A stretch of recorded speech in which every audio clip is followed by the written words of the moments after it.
लोकांनी बघितलं तुम्हाला. आजच्या 74व्या माळ्यासाठी आपण कालच पानं नाही गेलो. आपल्याला हवी असणारी पानं तोडून घेतली आणि डायरेक्ट घरला. आता पानं घेऊन घरला आलं की सगळ्यात पहिलं काम म्हणजे पानं थोडा वेळ भिजत घालून ठेवायला. तोपर्यंत आमची आजी पण मला म्हणली होय मग देव कुठं तर आपल्याला बघील की.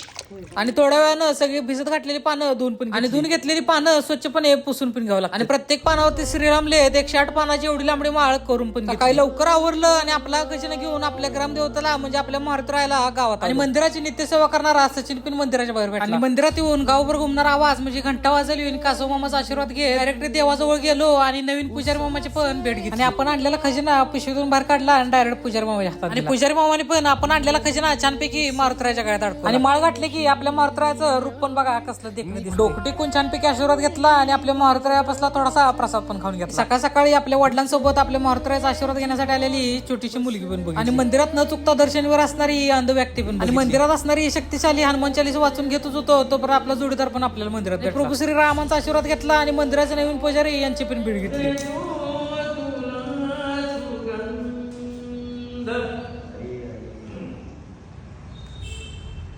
असं पाहिजे.